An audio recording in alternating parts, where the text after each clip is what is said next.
Today on the American Land Seller, we highlight the expertise of Sally Ball, an accredited land consultant with Keller Williams Foothills Realty in Conifer, Colorado. Sally truly has a unique touch in the real estate market. Based in the scenic foothills west of Denver, Sally commands a significant presence in the real estate world. In 2023, 31% of her business came from agent referrals, 23% from her Saphir referrals, and an impressive 46% from previous clients, illustrating her strong and trusted network. Covering 10 counties in a 120-mile radius, her work spans from Denver to Boulder and Colorado Springs, offering services in both land and residential properties. Sally's diverse portfolio includes horse properties, urban farms, lands with conservation easements, and unique properties with challenging pricing. Notably, her approach caters to a wide range of clients, from first-time homebuyers to investors, often managing complex transactions like a 1031 exchange. Her success is rooted in a luxury-level service ethos, characterized by professional marketing, personal engagement in showings, and a tailored client experience. This approach, combined with her active participation in networks like KW Land and the Realtors Land Institute, solidifies her reputation as a knowledgeable and dependable consultant, as well as a land specialist. Sally's philosophy extends beyond business transactions. She believes in fostering long-term relationships with clients and peers alike, emphasizing the importance of personal growth and continuous learning in her field. Sally and her husband Jim own Riverdale Farms, an alpaca farm located in Conifer, Colorado since 2003. While she enjoys all forms of real estate, she holds a special place in her heart for the farm and ranch community. Some speculate it's simply because she likes tromping around outside and hanging out in barns. As always, we hope you take something away from today's podcast. Welcome to the American Land Seller Podcast with your host, Kobe Rickertson. Kobe is an accredited land consultant and multi-state land broker with American Legacy Land Company. Join us each week as we explore all things land. We bring you fresh insights and expert guests on sales, marketing, regulations, economics, and so much more. Visit www.americanlandseller.com and find us on one of your favorite podcast platforms. Okay, Kobe and our special guests, let's get started. Hey everybody, welcome back to the American Land Seller Podcast. I am joined today by my friend from Colorado, Sally Ball from Keller Williams Land. And Sally, how are we doing today? I'm doing great, Kobe. It's good to see you. How are you? Doing great too. You made it into the new year, I see. Yes. Feels like by the skin of our teeth after last year. I'm glad to be in a new year. Yeah, it's been last year was kind of a whirlwind, especially if you dabble in both residential and land. I think the residential guys kind of had an interesting year last year. Yes, it was a roller coaster to be sure. I think I wound up with probably on average 3 contracts per transaction because of how many they were falling apart. Oh, wow. That is an awful lot. Yep. Yeah, it seems like recently that the lenders have been kind of holding on to people a lot longer than we're used to too, and kind of making, dragging things out a little bit just because it's taking a little bit more to get people qualified. Yep. I had several that fell apart the first time on loan, some on inspection, some on just buyers going crazy pants. So it's been a broad range of reasons, much more than just typical, oh, it's inspection, let's move on. Yeah, no, I guess we've seen that over in our part of the country too, but we're actually want to dig in with you today because got to know you over the last couple of years. Just an absolute rock star at representing your clients and you really kind of have built your business off of just the network of agents and clients and just the referrals that you get. Let's talk to me just a little bit about like your origin story, like what got you into real estate, and then how you kind of just have been kind of chipping away at building that network over the years. You bet. I first got my license 20 years ago. Oh, which seems very long. I had been working in the high tech industry, and the company I worked for basically filed bankruptcy overnight, owing everybody money, including me. My husband and I had just bought our first farm. We hadn't sold our other house yet. So everything went a little nuts. And so I joined my realtor because she said, you'd be really good at this. And so I joined a team. I was with Remax back then. Became strictly a buyer's agent and did okay for a while. And then in 2008, when everything imploded, I was in real estate. My husband was in construction. So we just imploded with it. And I went back to technology for a little bit, put my license on hold, took care of my mom for a while. She had Alzheimer's. And then I renewed it and joined KW, mainly because they did have a land division. And that's where I wanted to start. We raise alpacas, the wimpiest of all livestock. But all my friends have horses, have cattle. So I've been around that world for a long time, and that is my sphere of influence, especially up here. And so using the network that you've built, that's kind of where you've gotten your business to. Most of your business comes from referrals, correct? 100% the last 2 years. And it's all been either from, friends, friend referrals, or my previous clients or previous client referrals. And that's actually about 70% of my total business this past year. And then 30% has been other agent referrals. And I actually got my first listing that was a ranch listing because of that. And actually that was through Facebook and social media, but it was people that I actually knew.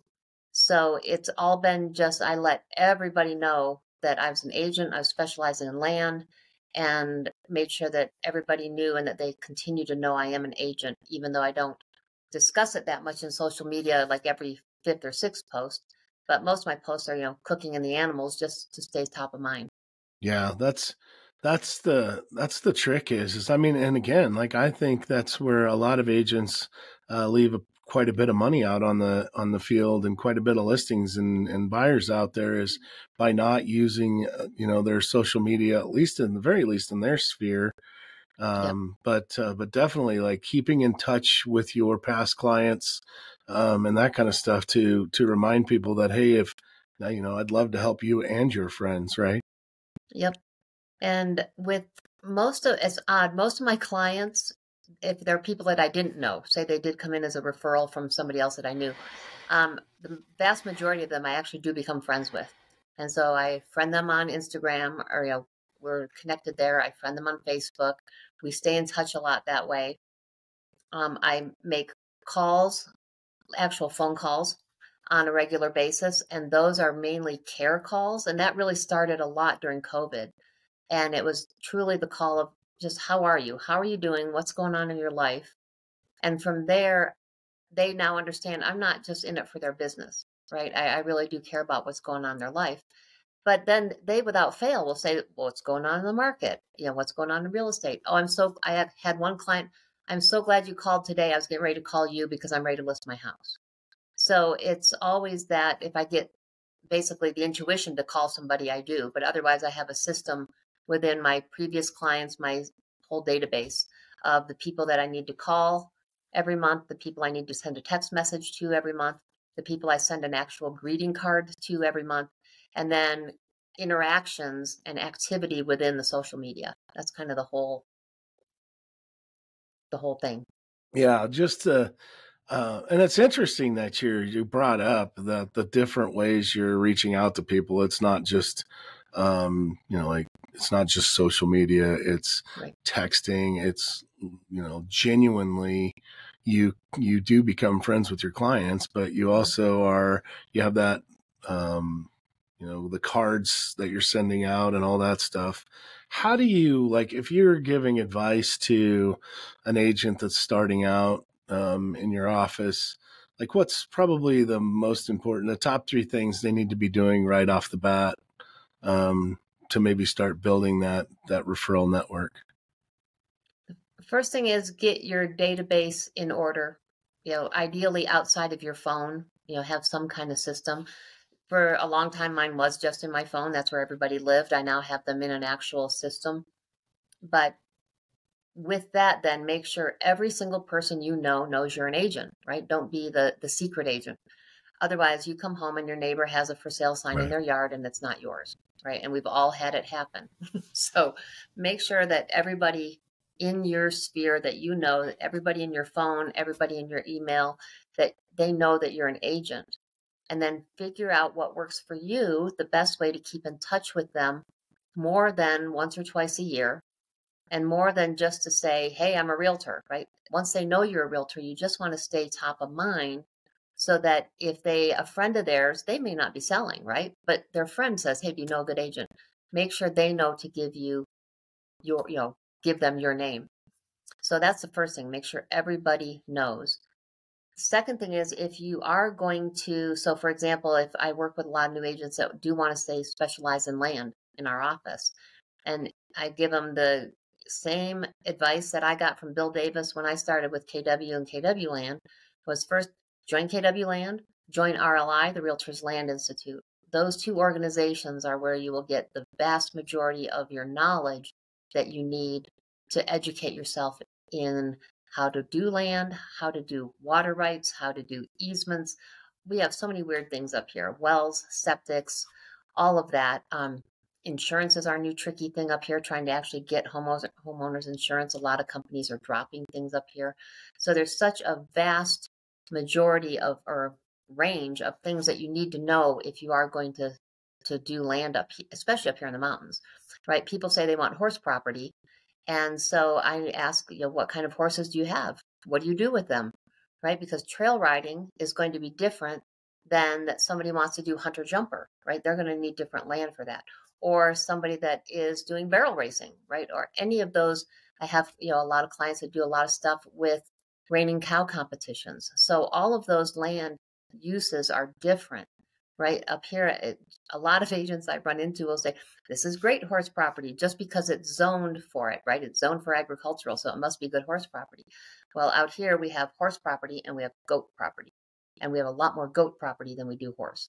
So knowing that market that you want to be in is critical. Learn everything that you can. So those are the main 2 things. And the third thing is just show up and participate, right? You're running a business. So treat it like that. Do stuff every day. Set your goals, follow your plan, get a coach. And I think coaching is critical. So I think those are my top 3. Okay. Well, that's very good information for new agents that are just starting. And I agree with you on a lot of that now. And I don't know if you saw it, but we did have Amber Hurdle on a couple weeks ago. Mm-hmm. So she's she's a coach and a huge advocate on coaching. And so I don't know that she, I guess my struggle is it depends on why you have a coach, I think is where I have a hard time with it is like if you have a coach just to remind you to wake up on Monday and do A, B, and C, then I don't need that. But if you can find yourself a nice guru that'll challenge you on what you're doing this week and why, and how, whether or not you're growing your business. Talk to us a little bit. You brought this up. Actually, you know what? We're going to take a quick break here, okay. And then we're going to dive right into coaching when we come back. Because I know you're a big advocate of using a coach, and you've used one for several years. And so I'm gonna let you have the time to persuade me on why I need to go that route. So, but if you don't mind, let's just take a quick break, and we will. Okay. we'll be right back. The American Land Seller Podcast is brought to you in part by LandHub.com. Join us today and experience the expertise of LandHub's land marketing professionals. Whether you're buying or selling, let us show you the way in the ever-evolving world of land transactions. Visit landhub.com and discover what the future of land marketing looks like. Landhub.com, where your land journey begins. All right, we're back with Sally Ball with Keller Williams Land, KW Land, out in Conifer, Colorado. That's just west of Denver in the foothills, or kind of almost in the mountains, aren't you, Sally? Mm-hmm. Yeah, we're at only 7,200 feet here, which is perfect. But we've lived as high as 9,600 feet, all in the same town, above sea level. And do you have to it take a little bit of time to get used to that up there. If you get the higher you get, right? You have the difference in altitude affects your body different.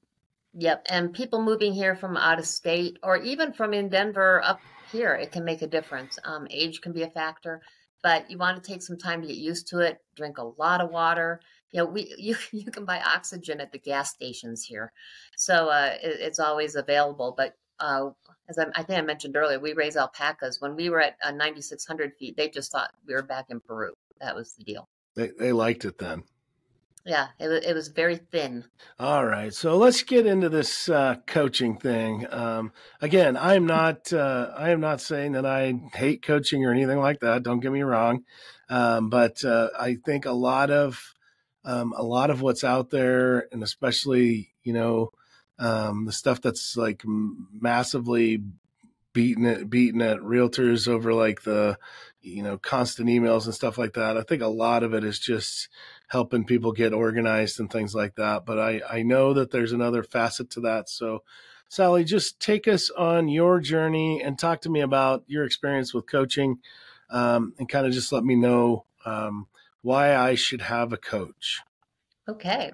Well, I could start with my overall thing, and I'll tell you my story about it. But when I look at, for example, top athletes, they all have a coach. When I look at top business people, the vast majority of them have a coach. So I guess if I think I don't need one, and yet my business isn't the absolute top place I want to be, then it's probably a little arrogant on my part to think that I don't need one.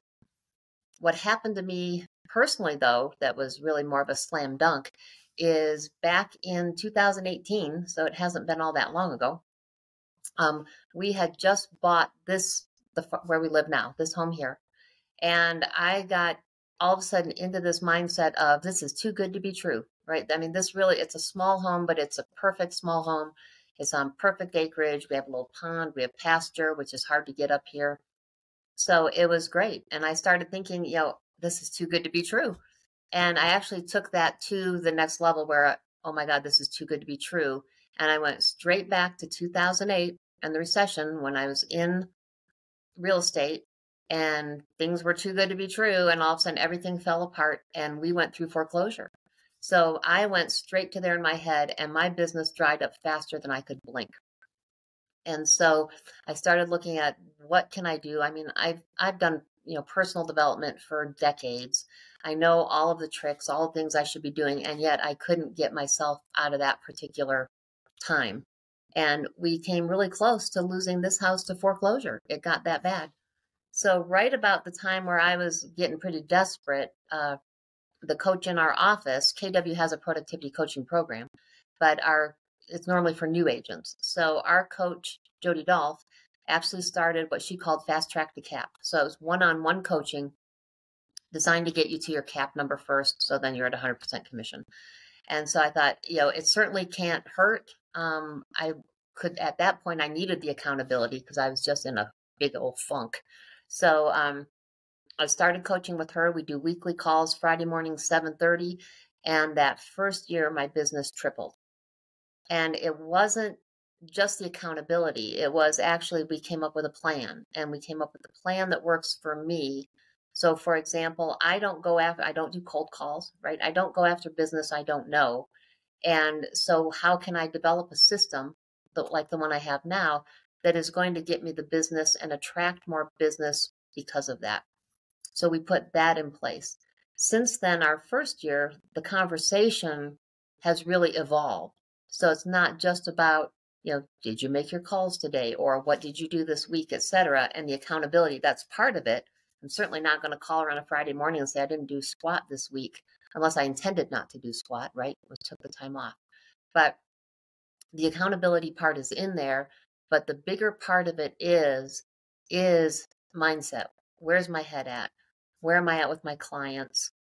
Where am I at with deals? If I always know my numbers. So if a certain number is starting to fall apart regular over and over, we start diving into deeper. Why is that? What might be happening? So a lot of it is really business and life coaching within the business to keep things on track and get those numbers. And if I'm not hitting the numbers, the world doesn't end, but she helps me look at, okay, why? And maybe what could I have done differently here? Or sometimes if the market is just doing what the market's going to do, then I need to adjust my numbers and double down. So that's kind of the overall thing. So we've been together now, 6, 7 years.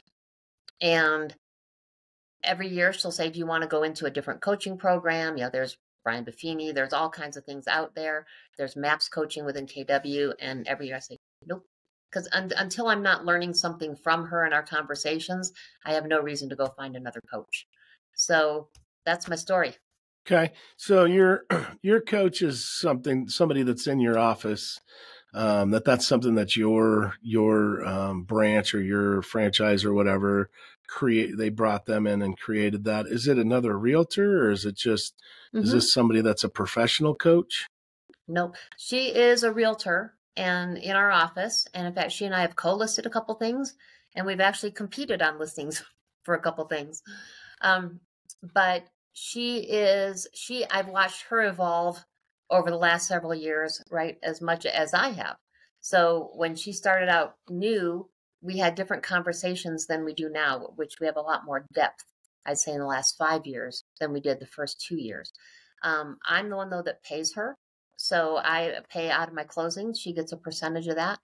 And I feel it's worth every penny. It has expanded my business and expanded just how I think of business and how I go after it based on what I like to do, right? So she's never going to tell me you should be making, 100 calls a week and calling, people that you don't know and doing a bold 100 if that's not what I want to do, and I don't. So we find ways to make my goals work with what I'm willing to do and make those match up. And so we look a lot at numbers and analysis. She works with you to, yeah. So your coaching meetings are more analyzing than like rah-rahing, right? Like it's more of a, okay, you were a little short here. Let's kind of break it down and kind of learn why that is. Is that kind of what I'm understanding?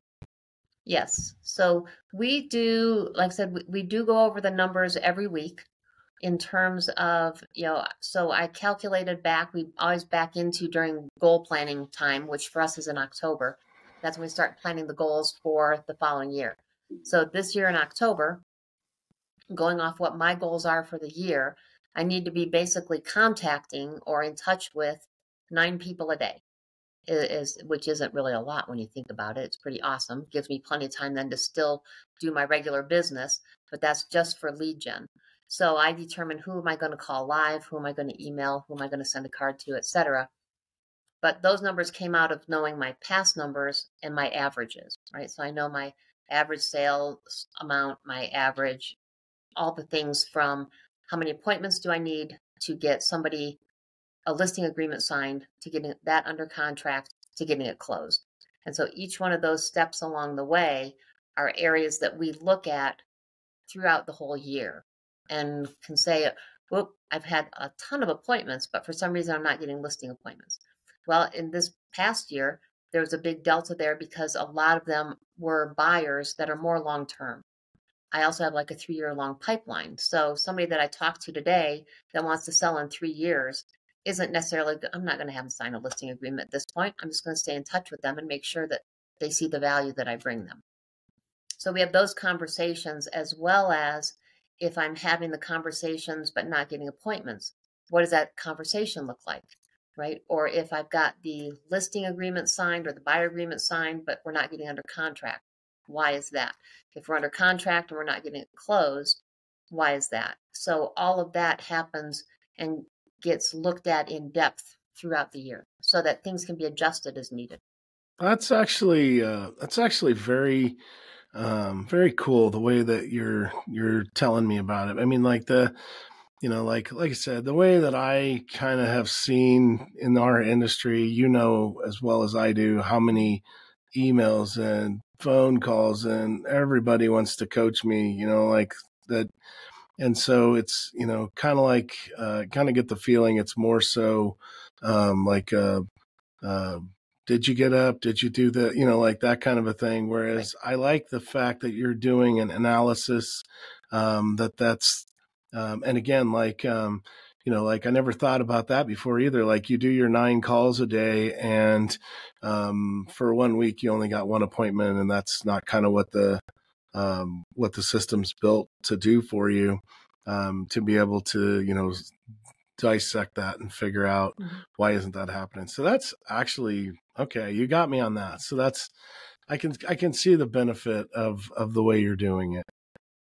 Well, and I think it's critical that anybody's going to have a coach has the right coach for them, right? There are some people that the rah-rah stuff is great, right? And that's awesome. That's what they need.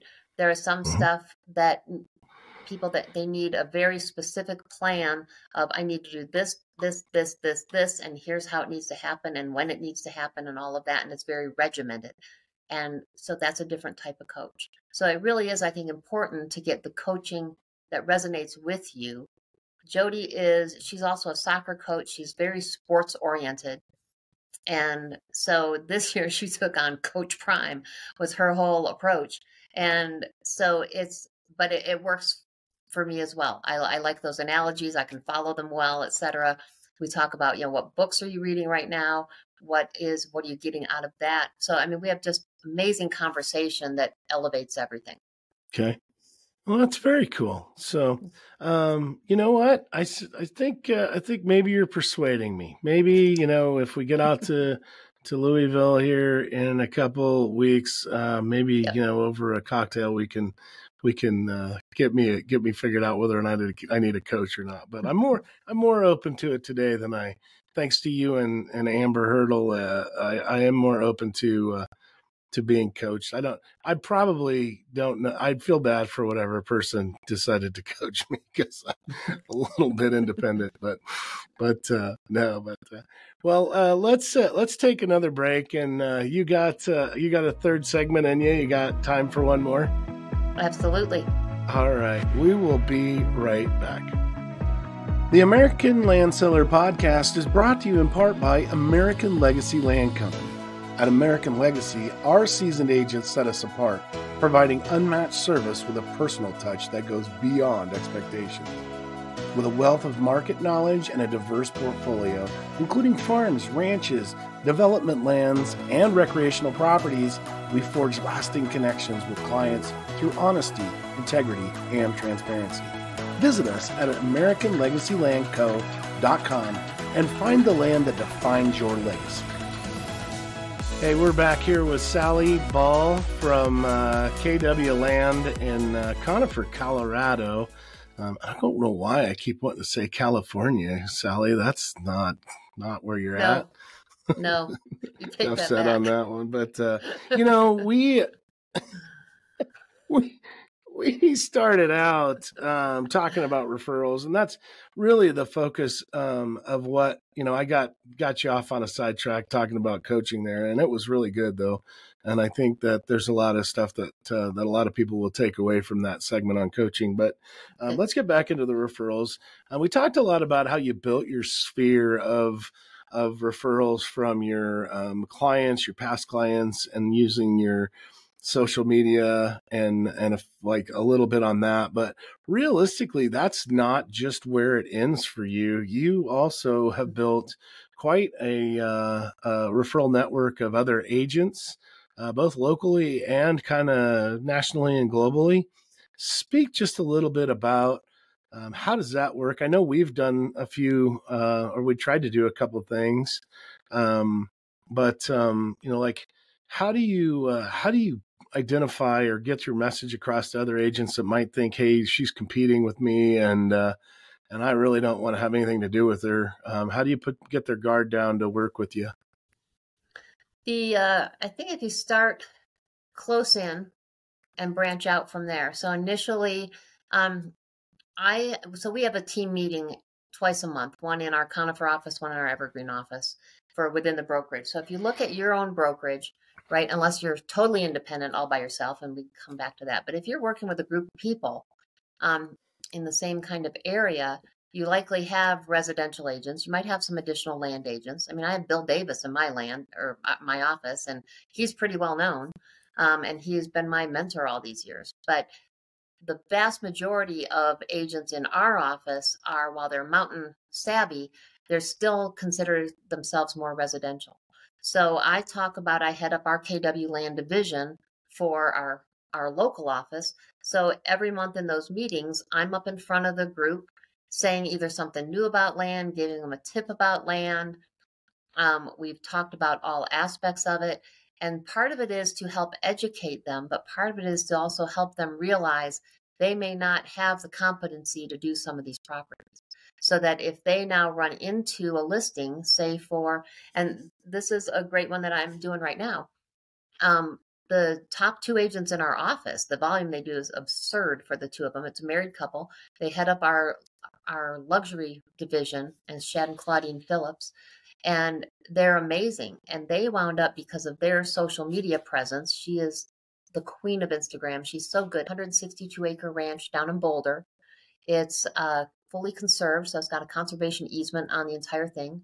It's got 2 ponds, one of which is half on the property, one of which isn't. It's got amazing views. It's got all kinds of incredible things and a fascinating history. And at the same time, they also realized that it was above where they knew to do within because of the land aspect.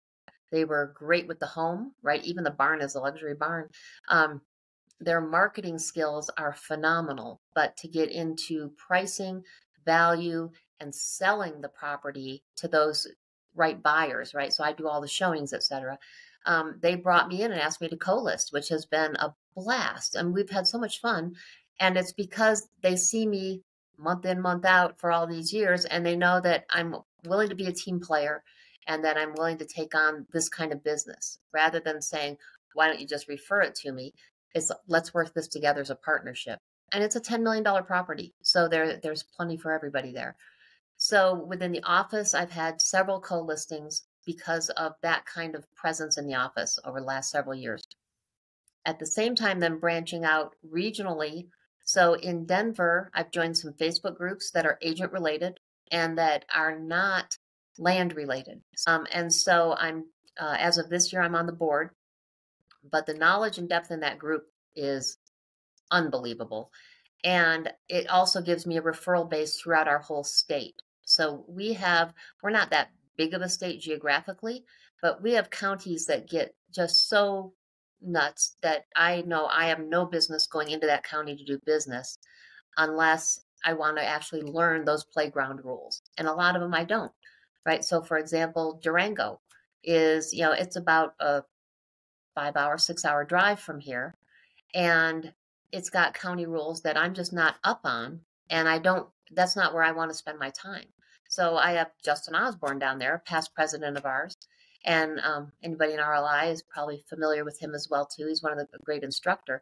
He's awesome. So if I get anything in the Four Corners area, I have him to refer to. So building that, and then nationally with RLI and KW Land as well, attend the events and be a part of it, right? So don't just take from it, contribute as well. And the more that you contribute, the more you do get out of it, and start attending the events with intention. So when I go, my goal is, even like the big KW events where they have like 20,000 people, my goal isn't to how many business cards can I hand out and how many can I collect. This is another lesson I learned from Bill Davis, is I want to be intentional about, I set up appointments. Who do I want to meet with? Who do I want to speak with? And build those relationships, right? We're a relationship business. We know that about our clients. treat other agents the same way, right? We can be colleagues and collaborate in addition to being competitors in some areas. And if we compete, we do. Our Colorado chapter of RLI, we're all competitors, right? I mean, we cover the whole state. A lot of us cover a broad geographic range. And at the same time, when we're in that room, we are colleagues and we support each other and lift each other up. And what can I do to help you? Hey, what do you have going? I might have a buyer, etc. So the relationships there are amazing, and that carries to the national level. Yeah, I cannot agree more with what, like when you're talking about, I'm not really a big fan of the conventions and stuff like that, I guess. But I will tell you, I do not miss the National Land Conference. And I have gotten to the point where even going to like the state Realtors Association meetings and being a part of the state association stuff and the local boards and things, you're absolutely right. Doing it with intention, I think, is probably the smartest thing I've heard. When you said that, I was like, yes, amen. Absolutely. Do it with intention. Otherwise it can be a waste of time, and your money, but if you are intentional and you do get involved in it and you become part of the family, I think absolutely, that is so smart the way that you put that. I stole it. Just to kind of put, well, you had my absolute. I was in awe of you for a minute until you told me that you're just stealing stuff. But no, that was still really good. But so just to go back to that though, like you're talking about being a part of these different things, and I thought, I join a lot of Facebook groups because I know that that's important for our business, and that's a great place to market different properties and different groups. You want to go find the people that are interested in farm ground. So you go find the farm ground for sale group and you join it and you market your stuff on there. But I thought it was interesting when you were talking about like you join these groups, and then even though it's not something in your business, like it's maybe another type of real estate, but you're interacting in there to, engage other agents to maybe so that you can get some referrals out of them. Talk just a little bit about where that idea came from and how you're interacting in those like social media closed group session stuff. A lot of it really does go back to that relationship business. And so, I mean, even if I'm showing my listing and it's to another agent and their client, I'm looking at that agent as a relationship that I want to build, because you just never know, right, where your business is going to come from. So it doesn't make sense to close off any avenues. On the main group where I get a lot of agent referrals from down in Denver, I was invited to it by one of the top luxury agents down there. And she and I had met at a regional event and we just hit it off. And so she invited me to join it. And what I started noticing is that like somebody would post something of, hey, who has a good appraiser, right? Or who has a good handyman, or who has, any of those resources. And I'm willing to share mine all day long. So I would type in there, hey, if, they need a real estate attorney, here you go, call this person. They need a good handyman, need a good appraiser, etc. Then it also expanded to who knows an agent in Kansas, right? Who knows a good agent down in Austin? Who knows a good agent in Durango, right? And so again, there I want to share those referrals that I know there, mainly, and not because I'm getting the referral out of it, but it's helping my referral partner. And again, it's just coming from contribution, right? And so if it's the old adage, if you help people get what they want, you get what you want. And that just extending that into the agent realm, right? And even then, and a lot of those agents too, if I'm going to see them on the other side of the table, I want that relationship there as well too, right? So that we can all be advocates without it being adversarial. And I stole that too. That's a lot of theft today, Sally. No, but I think that's just really, really smart though. I'm gonna still think in the spirit of thiefdom, like we're getting to today. I'm totally gonna I'm totally going to steal that from you too, and start looking for some social media groups that maybe I can jump into that I can interact with some other agents that maybe I don't normally see very often. But we're talking about RLI. You have your ALC, and I went through that process. And I hear that, and I'm kind of excited about this. I hear this year you're going to be actually on the ALC committee. Is that correct? You're gonna kick back applications for these poor people. Yes, it's like, the revenge committee, right?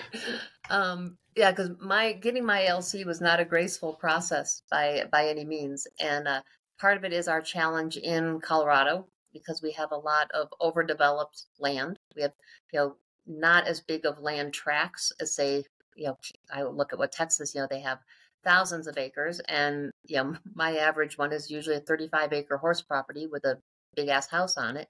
And so to defend that, why the land is worth at least half the value, and why my land expertise was needed when on the surface it may appear to be a residential transaction. So I had one that was actually 100 acres in my portfolio, but it had a 5,000 square foot house. And the house was dated. It needed some love. The land was amazing. It's backed up to Pike National Forest. We had water rights. We had actual pasture and grazing. So it took my expertise not only in the pricing of it, but in the showing of it and getting the transaction done. We had some big survey issues come up towards the end of the transaction itself, and that a straight residential agent just would not have been equipped to do that. One thing, just while I'm thinking of it, on the whole ALC process, for anybody watching this who's going to go for theirs, as much as you can, and this will go back to the agent referral piece, take the classes in person. I actually started mine during COVID. Great time to decide, hey, I'm going to travel and take classes. And as soon as things opened up, though, I did. I took 2 in Oklahoma, which is actually where I met our mutual friend, Brett Vidian. I took a couple in Texas. I went to Wyoming. I mean, basically, I went anywhere they were offered to get it done. And MapRight was the only one that I had taken as an online course, and I had done that prior. So the network then of people that I met, and the friendships and the relationships made through that have been incredible. So the more you can do in person and engage, do so. So yes, I'm on the committee. I'm very excited. This will be my first official committee meeting, and I'm really excited. And I'm excited to get back to RLI, right? This, as I had told Aubrey over the phone, this organization has truly given me so much that to be able to give back is just kind of a feel good here. Gets me good karma points. Yeah, and I know how much work there is to that particular committee, because the applications are pretty grueling to put together, and you have to go through and read every single one of them, and then you can, like, there's a lot of interaction between the applicants and the committee, via, through Aubrey and through the RLI staff there. So I had kudos to you for stepping up and doing that. I went a little different route this last year. I went ahead and worked and got approved to be an instructor for the RLI courses for 3 of them. So because I agree with you, I want to give back. I think it's a great organization. It's done a lot for me. It's definitely given me a lot of boost in my business. And so, but I just felt like maybe that was my calling and not reviewing the packets, but God bless you for doing that, man. But Sally, before we go, could you just let everybody know how to get a hold of you, how they can reach out if they're, like, you work about 120 miles around Denver. It's kind of your circle. You'd look at things in other part, if you you kind of look at anything in Colorado. If you can't figure it out, somebody that can. So let us know, how do we get a hold of you? And then any other things you think we ought to know before we leave today? You bet. The best way to reach me actually is by phone, either call, text. That's the fastest way. My phone number is 303-506-7405. I usually can answer text fairly quickly. Calls, a lot of times I'm out of range. So if you don't hear back from me right away, just leave a message and I will get back with you. Our cell service gets a little dicey up here. And then also there is email. Just know that that's a little bit slower. And my email is sball@kw.com. So SBALL@kw.com. Nice.